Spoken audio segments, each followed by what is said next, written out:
ठीक है, ऐसे ही नहीं आ गए मुंह उठा के। ठीक है, बस थ्रू आउट द लेक्चर्स भी बताऊंगा मैं, ऐसा कुछ नहीं है। सो गाइज, आप लोग कहाँ से हो, आपको कितना एक्सपीरियंस है वो बता दो मुझे चैट में। और मैं वही बिहाइंड द सीन्स काम करने वाला बंदा हूँ, ज्यादा मैं सामने नहीं आता हूँ।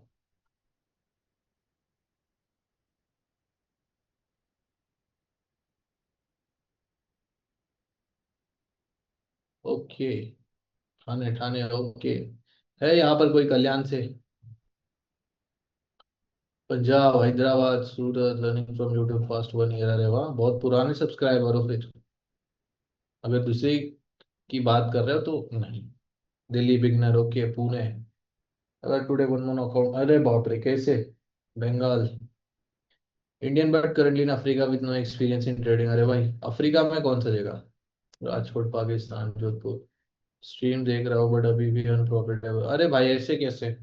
लोग यहाँ पर गाड़ी खरीद रहे हैं, मोबाइल खरीद रहे हैं, नई नई चीजें खरीद रहे हैं।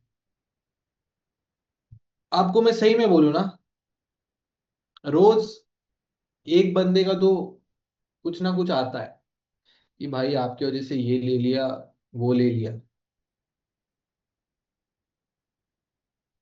I'm from okay, almost experience in okay, Agra, Maharashtra. Live trading practice होगा क्या? हाँ बिल्कुल होगा, सारी चीजें होती है। लाइव तो रोज होता है ना बॉस।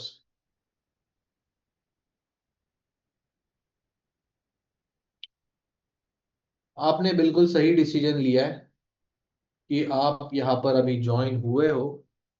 अब इसके बाद आपको जरूरत नहीं है किसी और स्ट्रैटेजी को सीखना है। सारे रिस्क मैनेजमेंट, सारी चीजें आपको पता चलेगी थ्रू आउट द लेक्चर्स। ठीक है, यूट्यूब अलग है भाई। तो गाइज मैं आपको, मुझे एक चीज बताओ, मार्केट कब खुलता है? लंदन सेशन 12:30 बजे, सही है। एनवाईसी कब खुलता है? 6 बजे। तब हम लाइव से लाइव स्ट्रीम पे आते हैं। इसके अलावा और कौन सा लाइव स्ट्रीम होना चाहिए, या लाइव करंट ट्रेड्स आपको मिलने चाहिए? क्योंकि जो क्लास का टाइमिंग आपने चूज किया है, इसमें तो ट्रेडिंग होने से रहा, क्योंकि वॉल्यूम नहीं होता अभी, है ना। देखो, अगर लॉस की बात छेड़ रहे हो तो मेरा लॉस फिर भी अच्छा खासा हुआ है। ठीक है, लास्ट मैंने 800 900 डॉलर से फिर ग्रो किया है। ठीक है, मेरा भी ऑलमोस्ट 7 फिगर्स में लॉस था। सही में बता रहा हूँ, 7 फिगर्स में लॉस में था मैं जब 21 22 साल का था। ठीक है, उस उम्र में 7 फिगर लॉस मेंटली चीजें खराब कर देते। ठीक है, वो सब खराब बातें नहीं करेंगे, अच्छी अच्छी बातें करेंगे आप। ओके, तो गाइस करते हैं स्टार्ट। ऑलमोस्ट अभी सभी लोग ज्वाइन भी हो चुके हैं। नहीं नहीं, मैं तो इधर ही रहता हूँ, इंडिया में खेती बाड़ी करता हूँ। मजाक नहीं, खेती बाड़ी में करता हूँ, मुझे बहुत इंटरेस्ट है। विड्रॉवल नहीं हो रहा, क्या बात कर रहे हो? एक्सनेस में? हम सब सिखा दो, ट्रेड हम लेंगे यार। ट्रेड कैसे लेना है वही तो सिखाने वाले। क्या बात कर रहे हो, कल ही मैंने लिया है विड्रॉवल।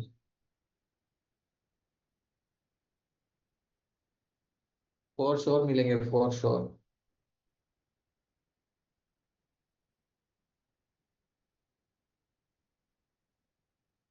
बैक टेस्टेड डेटा मिलेगा, ये बैक टेस्टेड स्ट्रैटेजी ही है। आज लिया मैंने, हाँ विड्रॉवल हो रहा है देखो। दिक्कत नहीं आ रही है कुछ। ठीक है, सो करते हैं start on a good note. अभी सब गिले शिकवे दुख गम भूल जाओ। अब से सिर्फ होगा प्रॉफिट। आप लोगों को जो बताया गया है, अगर आप वो फॉलो करोगे तो फॉर श्योर आपको प्रॉफिट ही होगा। आप लास्ट के 6 महीने की स्ट्रीम्स उठाकर देख लो। अगर आपने स्ट्रीम का हर एक ट्रेड भी लिया हुआ है ना, तो आपका, मजाक नहीं, 100 डॉलर का अकाउंट 4 5 हज़ार डॉलर तो आराम से बन जाएगा। ऐसे ट्रेड्स लिए हुए हैं। ठीक है, अभी हम ट्रेड्स को रिकॉर्ड भी कर रहे हैं। रिकॉर्ड मतलब उसको ट्रैक भी कर रहे हैं कि हमने कौन से लेवल पे कब लिया है, कितने बजे लिया है, कैसे लिया है, क्या स्ट्रैटेजी, क्या कौन सा टाइम है। ठीक है, सो रिकॉर्ड भी होगा, सारी चीजें इससे पहले रिकॉर्डेड नहीं था। ठीक है, so on a good note guys, करते हैं स्टार्ट आज। अच्छा मुझे एक चीज बताओ, यहाँ पर 200 500 वाला जो लीग कोर्स है वो कौन कौन देख के आया है? बताओ जरा चैट में, क्योंकि हम खुद बोलते हैं अगर आपके पास नहीं है ना कुछ कैपिटल, आप वो भी देख लो, कोई दिक्कत की बात नहीं है। क्योंकि हमारा देखो मेन इनकम कोर्स से तो नहीं आता है पहली चीज। ठीक है, आता भी है तो सरकार लेके चला जाता है 40 50%। ओके, तो मेन इनकम बॉस ट्रेडिंग है हमारा, ये मत समझना कि ये लोग कोर्स बेच के कमा रहे हैं। अब चाहो तो लाइव स्ट्रीम के रिजल्ट्स देख सकते।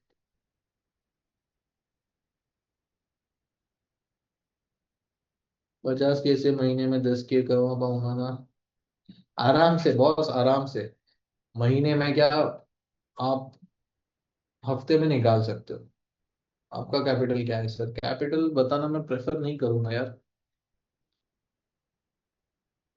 बट अगर 100 पिप का टारगेट हिट होता है ना तो 100 प्लस, तो 5 फिगर हो जाता है प्रॉफिट। बस इतना बोलूंगा, अगर मैंने प्रॉपर लॉट साइज ली तो।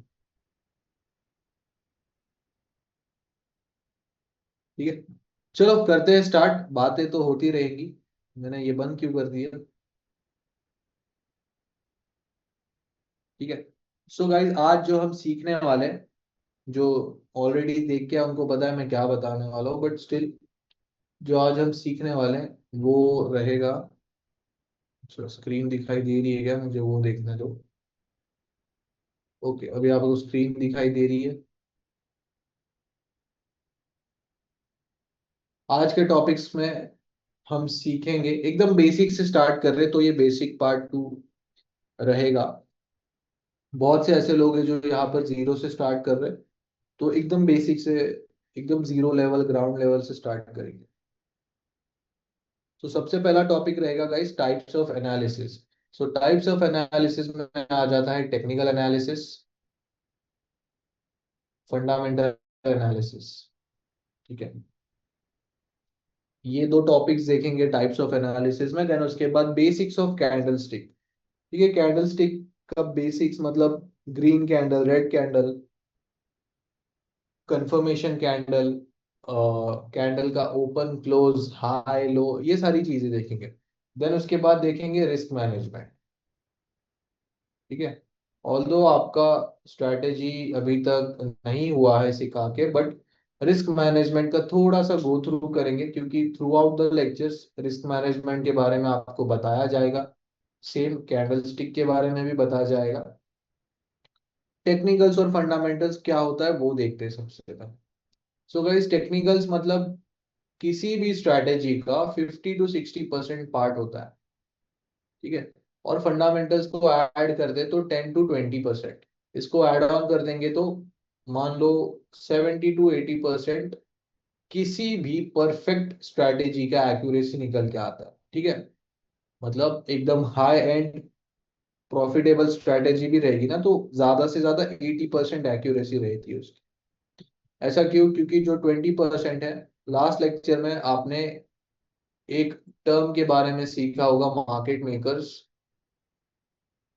अब मार्केट मेकर्स कौन होते हैं?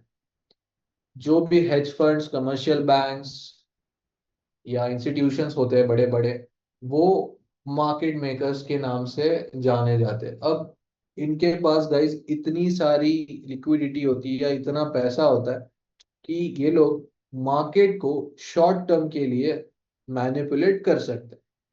ठीक है, मतलब मान लो कि हम लोग ऐसे सोच के ना 3500 पर गोल्ड को बाय करके बैठे हैं। ठीक है, बहुत सारे लोग। अब इनको दिखाई दे रहा है कि यहाँ पर बहुत नंबर ऑफ बायर्स बैठे हैं, सो ये लोग क्या करेंगे ना, सबका स्टॉप लॉस उड़ाने के लिए 3490 तक प्राइस को मैनिपुलेट करेंगे और यहाँ से दोबारा बाय करवाएंगे। अब आप पूछोगे कि ये लोग मार्केट से यहाँ से सेल करवा रहे हैं और स्टॉप लॉस उड़ा रहे हैं, तो इनका क्या फायदा? देखो ये लोग क्या करते हैं ना, अभी मान लो आवाम जनता ने बाय लिया है, हमारे जैसे रीडर्स ने, ये लोग क्या कर देंगे, शॉर्ट पोजीशंस ऐड कर देंगे बड़े वॉल्यूम में। ठीक है, सो शॉर्ट पोजीशन ऐड किया, मार्केट सेल हुआ, इनका प्रॉफिट हुआ, दोबारा सभी लोगों के स्टॉप लॉस चले गए, दोबारा वहां से ये लोगों ने किया बाय। ठीक है, सो दोनों साइड इनका प्रॉफिट है, आपका स्टॉप लॉस उड़ाने में भी प्रॉफिट है, मार्केट को जिस डायरेक्शन में कंटिन्यू करना है उस डायरेक्शन में भी प्रॉफिट है। क्योंकि एक बार हमारा जैसा कम कैपिटल वाला रिटेलर लॉस करके एक लेवल पे दोबारा ट्रेड नहीं करेगा। ठीक है, एक जो क्या बोलते हैं उसको, सोचने वाला बंदा रहेगा ना, दिमाग से, जो सोचता है कि गैम्बल नहीं करूंगा, प्रॉपर रूल्स फॉलो करेगा, वो एक या दो बार ट्रेड लेगा मैक्स टू मैक्स, उससे ज्यादा तो वो फिर गैम्बल वाले बंदे। ठीक है, सो ये होता है एक्यूरेसी के बारे में। टेक्निकल्स का मतलब क्या होता है? टेक्निकल्स जो भी गाइस आप ट्रेडिंग व्यू चार्ट पर देख रहे हो, price, number, candles, indicators, time, या ये जो ड्राइंग के टूल्स है, ये सारा टेक्निकल्स में आ जाता है। ठीक है, फंडामेंटल्स क्या होता है? फंडामेंटल्स का मतलब होता है न्यूज ट्रेडिंग। अब न्यूज ट्रेडिंग आपको मतलब बस क्या है ना, नंबर्स रीड करने आने चाहिए।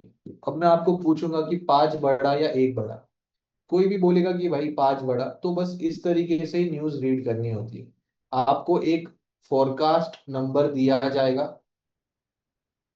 ठीक है, फोरकास्ट नंबर मतलब प्रेडिक्शन रहेगा कि मार्केट में जो इंटरेस्ट रेट है वो 0.1% आएगा।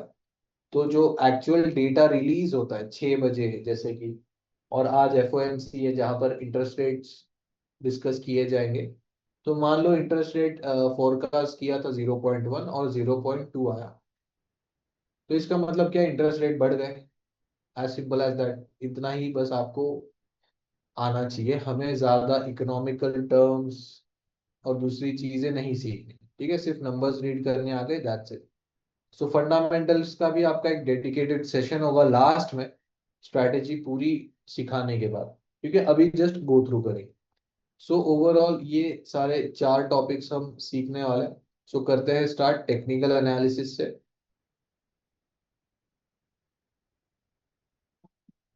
ठीक है, टेक्निकल एनालिसिस सेम जो भी आप चार्ट पर देख रहे हो वो सारी चीजें हैं, जैसे कैंडल्स हो गया, पैटर्न्स हो गया, या स्ट्रक्चर मार्किंग हो गया। ठीक है, ये सारी चीज। अब गाइस जो भी प्रीवियस डेटा या जो हिस्टोरिकल डेटा होता है हमारे पास, ठीक है, इसका मतलब क्या हुआ, अब हम गोल्ड के चार्ट में आ जाते हैं।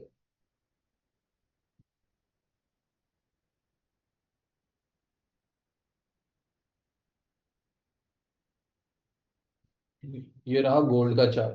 ठीक है, थोड़ा सा रिप्ले यूज करेंगे, ये यहाँ पर करते हैं। अब आप देखो गाइस, हिस्टोरिकल डेटा मतलब ये रही आपकी करंट मार्केट प्राइस। अब इसके पहले का जो डेटा है वो सारा पुराना डेटा या पास डेटा है, इसके बाद वाला डेटा मार्केट धीरे धीरे प्रिंट करता है, राइट। सो इसके पहले जितने भी नीचे की लेवल्स निकल के आती है, उन लेवल्स को हम मार्क करके या तो वहां पर बाय कर सकते हैं या सेल कर सकते हैं। ठीक है, पुराने लेवल्स को स्टडी करके या पुराने स्ट्रक्चर्स को या प्राइस पॉइंट को स्टडी करके हम ऐसे जोन्स निकाल सकते हैं। ठीक है, ये मान लो मैंने यहाँ पर बाइंग जोन निकाला, तो नेक्स्ट टाइम यहाँ पर मार्केट आएगा और यहाँ से बाय हो सकता है। ठीक है, सो इस तरीके से प्रीवियस डेटा को स्टडी करके हम फ्यूचर्स में जोन्स निकालते हैं, और वहां से मार्केट या तो बाय होता है या तो सेल होता है। ठीक है, बस इतना ही होता है टेक्निकल एनालिसिस में। अब मान लो ये एक टाइम फ्रेम है। ठीक है, ये थोड़ा सा इसको सिंपल करते हैं। मान लो ये $20 का एक जोन है और ये $5 का एक जोन है, और मार्केट ने कुछ इस तरीके से यहाँ पर प्राइस एक्शन प्रिंट किया हुआ। ठीक है, पिछले अप्रैल, मई और जून महीने में। ठीक है, पिछले 3 महीने का डेटा है। तो इसका अगर मैं स्टडी करूंगा तो मुझे कितनी चीजें पता चलेगी, दो से तीन चीजें। पहले की मार्केट जब भी $20 के मार्क पर आता है तो सेल होता है, जब भी $5 के मार्क पे आता है तो बाय होता है। ठीक है। सो मेरे पास एक सेल जोन निकल के आ गया, मैंने मार्क कर दिया, और एक बाय जोन निकल के आ गया। सही है। एक और चीज पता चलती है कि आपको ट्रेड कहाँ पर नहीं करना है। ठीक है, नो ट्रेडिंग जोन, क्योंकि यहाँ पर मार्केट हो रहा है कंसोलिडेट या रेंज, मतलब ना प्रॉपरली बाय हो रहा है ना सेल। ठीक है, सो यहाँ पर हम ट्रेड नहीं करेंगे। अब ये रही करंट मार्केट प्राइस। आज क्या है, वेडनेसडे 9 जुलाई। अगर मार्केट $20 पर जाता है, यहाँ से सेलिंग का कंफर्मेशन देता है तो हम सेल करेंगे। अगर मार्केट $5 पे जाता है तो with some sort of confirmation यहाँ से हम दोबारा बाय करेंगे। ठीक है, बस इतना ही होता है। टेक्निकल एनालिसिस या ट्रेडिंग में भी अगर मैं बोलूँ इतना ही होता है। अब मैं आपको मेरे कुछ चार्ट्स दिखा देता हूँ, लेवल्स। अब देखो गाइस, यहाँ पर बस आपको दो बॉक्स दिखेगा, या तो ग्रीन बॉक्स दिखेगा या तो रेड बॉक्स दिखेगा। बस मैंने कुछ लगाया नहीं है, ना इंडिकेटर है, ना ईएमए है, ना कोई आरएसआई है, या कोई वॉल्यूम है। ठीक है, और बहुत सारे होते हैं, एडीएक्स हो गया, बॉलिंजर बैंड्स हो गया, पिवट पॉइंट्स हो गया। ठीक है, तो इंडिकेटर्स की भी बात कर लेते हैं, टेक्निकल्स में ही आता है इंडिकेटर्स। तो इंडिकेटर्स काम कैसे करता है। सो गाइस, जो इंडिकेटर है ना, मतलब कोई भी लगा लो, उसका काम क्या है कि भाई यहाँ पर अगर प्राइस है ना, अब मुझे पता चलना चाहिए यहाँ से प्राइस या तो बाय होगा या तो सेल, इसीलिए सब इंडिकेटर लगाते हैं। बट इंडिकेटर ऐसे काम नहीं करता। इंडिकेटर डेटा बेस्ड आपको क्या बोलते हैं, या तो बाय या तो सेल निकाल के देगा, मतलब ऐसा है। अब आपने यहाँ पर इंडिकेटर लगाया, अब ये थोड़ा सा बाय होने के बाद आपको बताएगा कि हाँ भाई यहाँ पर अब प्राइस आ गई है ना, अब आप यहाँ से बाय करो। अब ऐसे तो चलेगा नहीं, क्योंकि अगर मैं यहाँ पर बाय करता तो मेरा 10-20 रुपए का रिस्क बनता। अब मैं यहाँ पर बाय कर रहा हूँ तो ये ऑलरेडी ऊपर चला गया है। 80-100 रुपए का रिस्क थोड़ी लूंगा मैं, सिर्फ कितने पॉइंट के लिए। 100 रुपए अगर मैं लगाता हूँ 20-30 रुपए के लिए, तो ये ट्रेडिंग नहीं होती। ठीक है, आप 20-30 रुपए लगाकर 100 रुपए निकाल रहे हो तो गाइज ये होती है ट्रेडिंग। तो इंडिकेटर तो पिक्चर से बाहर चला गया, क्योंकि वो हमें रियल टाइम पे डेटा शो नहीं करता है, या तो बाय करना है या तो सेल, जो भी हो। ठीक है, सो इंडिकेटर हमारी स्ट्रेटेजी में हम यूज नहीं करते। दूसरी चीज जो है वो है वॉल्यूम। ठीक है, वॉल्यूम के बारे में भी अगर आपको कुछ चीजें नहीं पता है तो मैं बता देता हूँ।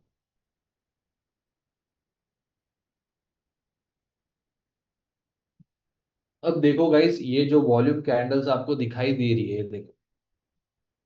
अब इसका मतलब क्या होता है, एक जो भी बेसिक सा बंदा जिसको ट्रेडिंग के बारे में जस्ट नॉलेज बेसिक है, वो यही सोचेगा कि जितनी बड़ी वॉल्यूम की कैंडल, मतलब जितने ज्यादा ऑर्डर्स मार्केट में आ रहे उतना बाइंग या उतना सेलिंग होगा। रेड कैंडल मतलब सेल, ग्रीन कैंडल मतलब बाय। ठीक है, सो सबसे पहली चीज, ये बहुत गलत चीज है, क्योंकि यहाँ पर ये जो वॉल्यूम होता है गाइस, इसे कहा जाता है टिक वॉल्यूम। ठीक है, टिक वॉल्यूम का मतलब ये है कि मार्केट में मान लो, एक एग्जांपल देता हूँ आपको, एक दुकानदार है जिसके पास सिर्फ 5 फोन पड़े। ठीक है, और उसके पास जो खरीदार है या जो बायर से 100 आ जाते हैं। तो ऐसा हमें लगता है बाहर से कि उसके पास ना 100 ऑर्डर्स आए हैं फोन के लिए, बट एक्चुअल में उसके पास कितने ऑर्डर्स है, मतलब कितने ऑर्डर्स वो फुलफिल कर सकता है, सिर्फ 5।